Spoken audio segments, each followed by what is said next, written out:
Hello dear students, आज हम जो है हेरिडिटी एंड एवोल्यूशन में पढ़ेंगे the contribution of Gregor John Mendel. Contribution of Gregor John Mendel contribution of Gregor John Mendel in genetics.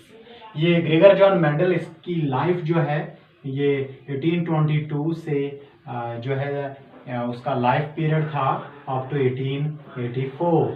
तो ये ऑस्ट्रिया में रहता था। ये ऑस्ट्रिया में रहता था। He was the monk in A church, लेकिन उसने मास्टर्स किया था। इसने मास्टर डिग्री, इसने मैथमेटिक्स और इसने मैथमेटिक्स पढ़ा था, और ये नेचुरलिस्ट भी था। नेचुरलिस्ट। और फिर वो एज ए मॉन्क पादरी रहा इन ए church.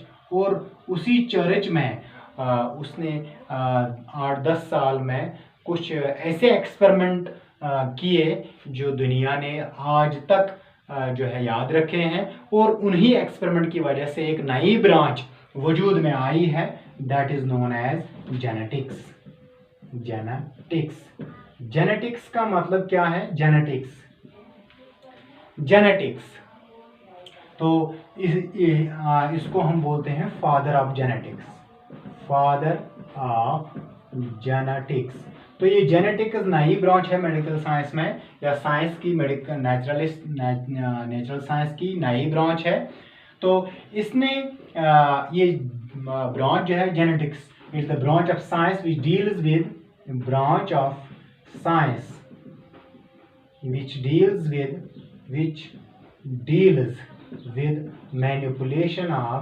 with manipulation of genes. Actually, gene is a fragment of DNA which is responsible for the inheritance of characters. What is gene? It is the fragment of DNA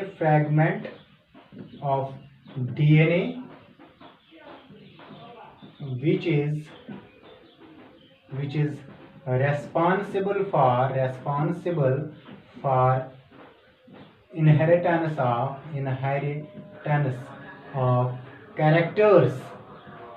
characters from parents to offsprings. तो ये Mendel ने usually 1866 में कुछ laws discover किए, और उसने experiment material जो था वो था पी प्लांट्स के ऊपर उसने एक्सपेरिमेंट किए। ये पी प्लांट है, क्यों उसने एक्सपेरिमेंट पी प्लांट्स पे किया है, मैं 1-2 पॉइंट लिखूंगा यहाँ पे। पी प्लांट्स पे उसने क्यों एक्सपेरिमेंट किया? Why Mendel selected pea plant as his experimental material? पहला क्या है, इनका जो लाइफ पीरियड था वो बहुत शॉर्ट था। दैट मीन्स 1 साल में बहुत बार ये जो है पी प्लांट ग्रो कर सकता था अपने गार्डन में। दूसरा क्या था, इसमें कंप्लीट फ्लावर्स थे। कंप्लीट फ्लावर्स का मतलब क्या है? उनमें चारों वर्ल्स प्रेजेंट थे।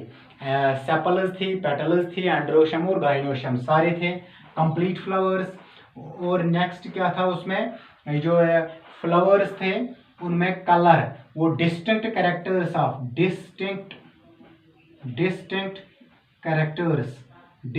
Characters, that means white flower था, पिंक फ्लावर था, और हाइट जो थी, ये कैरेक्टर्स जो है इनमें ये डिस्टिंक्ट थे।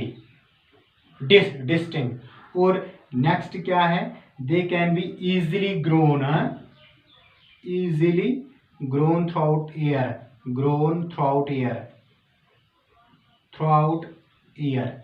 ये साल में किसी भी टाइम पे ग्रो कर सकते थे ये पी प्लांट्स। तो ये जो 2-3 कैरेक्टर्स थे, ये बहुत ही अहम थे, क्योंकि मेंडल ने इन्हीं कैरेक्टर्स के बिना पर अपना जो है लॉ, जिनको आप बोलते हैं law, Mendelian laws of genetics, Mendelian laws of genetics और इनमें कंप्लीट फ्लावर में बाइसेक्सुअल फ्लावर लिख सकते हैं, flowers were bisexual, flowers were bisexual that mean दोनों सेक्स मौजूद थे कंप्लीट फ्लावर में।